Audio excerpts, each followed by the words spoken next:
Line Arabian dates. இப்போ அது line லயனா டே. இது தரும் ஆரோக்கியம் இயற்கையானது. லயன் லயனா பிரீமியம் டேட்ஸ்.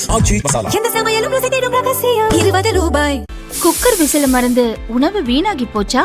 இனி அந்த கவலையே வேண்டாம். வழங்குகிறோம் உலகின் முதல் விசில் கவுண்டர் குக்கர், புதிய அல்ட்ரா குரோனோ. அல்ட்ரா என்றால் ஆரோக்கியம். காவிரி விவகாரத்தில் திமுக குழப்பத்தை ஏற்படுத்தி வருகிறது. கருணாநிதி காலத்தில் இருந்த தரங்கிட்ட வேலையை செய்து வருகிறார்கள் என அமைச்சர் நிர்மல்குமார் கூறினார்.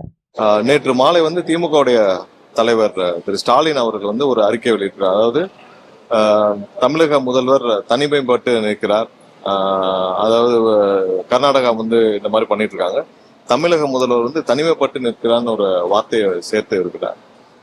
இவர்கள் நடந்து கொள்ளும் விதம் பார்த்தீங்கன்னா ஏதோ இந்த மாதிரியான ஒரு சூழலை உருவாக்க வேண்டும் என்பதற்காகவே திமுக செயல்பட்ட மாதிரி இருக்கு. பல வாரங்களாக பல தரப்பினர் சொன்னது என்னன்னா, கர்நாடகத்தில் இருக்கும் திரு டி.கே. சிவகுமார் அவர்களுக்கும் திமுகவின் குடும்பத்திற்கும் கட்சியை தாண்டி ஒரு நல்ல உறவுகள் இருக்கிறது.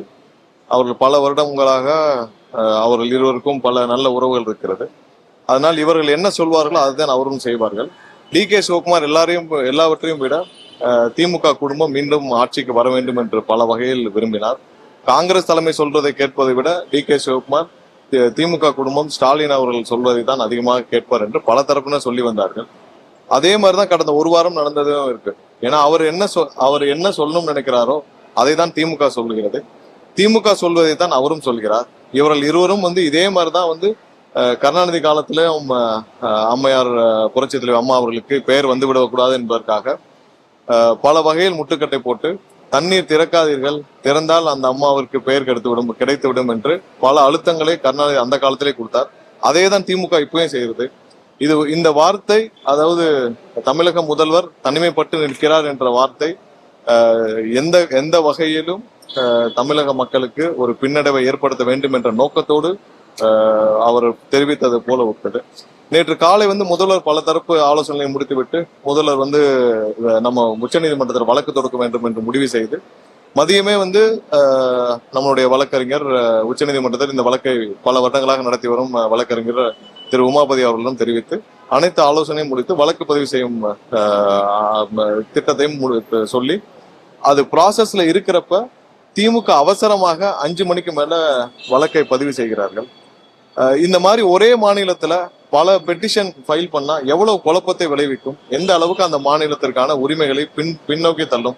இந்த 5 வருஷமா இவங்க என்ன செஞ்சாங்க? திமுக தரப்புல எந்த வகையில ஏதாவது ஒரு பெட்டிஷன் ஃபைல் பண்ணிருக்காங்களா? இல்ல. கடந்த 30 வருடங்களாக எல்லா வகையிலையும் இந்த காவேரி விஷயத்துல நமக்கு பல பின்னடைவுகளை ஏற்படுத்தி திமுகவும் அதன் தலைவர் கருணாநிதி அவர்கள் தான் இப்பயும் அதே குழப்பத்தை தான் விளைவிச்சிட்டு இருக்காங்க. ஒரு வகையில திமுக இந்த மாதிரியான பெட்டிஷன், இன்னொரு வகையில அதிமுக அம்மா எவ்வளவு ஸ்ட்ராங்கா எல்லா வகையிலும் முடிவெடுப்பாங்களோ அதற்கு எதிராக இன்னைக்கு கர்நாடகத்திற்கு ஆதரவாகவும் பாஜகவிற்கு ஆதரவாகவும் ஒரு பக்கம் அதிமுக அவர்கள் சொல்வதை கேட்டு செயல்பட்டு இருக்காங்க.